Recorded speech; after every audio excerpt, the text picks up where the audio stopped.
Welcome, Tom No from Fifth Round here with BJ Penn. BJ, a lot of changes went through on this fight card. What's the biggest change for you as far as preparing for a fighter like Carlos, or instead of Carlos, preparing for a fighter like Nick Diaz? Well, Nick and Carlos both come in great shape. They're both tall, lanky guys. Nick's more the puncher. Carlos is more the kicker. Carlos can punch too. He's more the kickboxer. Carlos is more the kickboxer. Nick is the boxer. I see Carlos better off his back. I'm sure he has some top game too. Their takedowns are about similar. I give them equal on that, and yeah, it's pretty similar. I think that's what we're looking at. Before the fight was officially announced that you would take on Diaz, you had tweeted something in the lines of Dana White offered you an offer you couldn't refuse.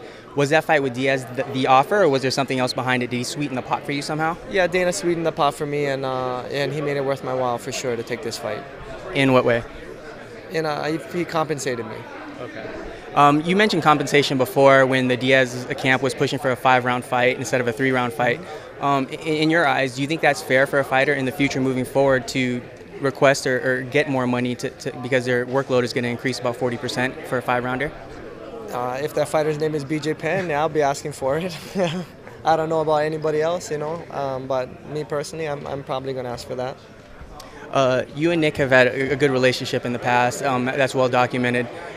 He said that he does look up to you as a fighter. If you were to give him words of advice, he's gone through quite a bit of turmoil leading up to this fight card. What advice would you give him to have a better relationship with the UFC moving forward?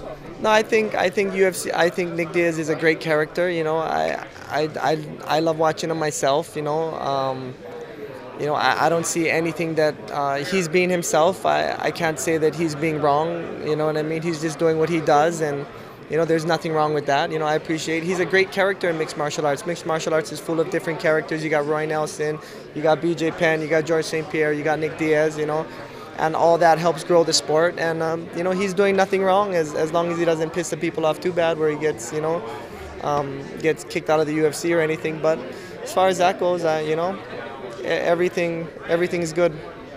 So if leading up to this fight you were forced to come to all these pre-fight promotions and do all this, the beauty pageants as Nick calls them, and he didn't have to do it, you wouldn't be upset with that at all? I wouldn't be upset at all. All right, fair enough. You fought George St. Pierre twice already, and then Nick was already initially scheduled to go in there.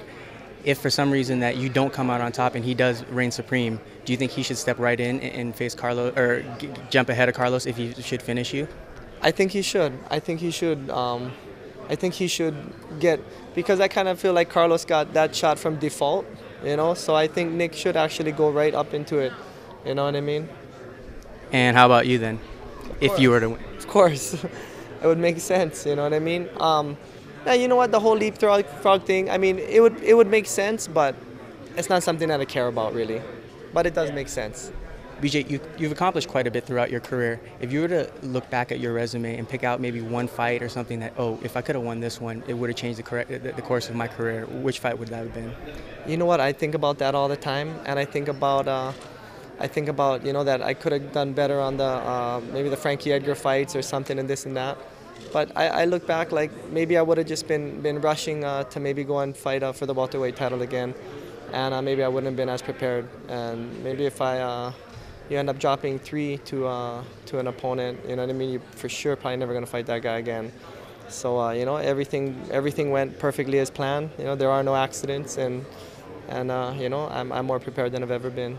All right, thanks so much for your time, BJ Penn. Best of luck.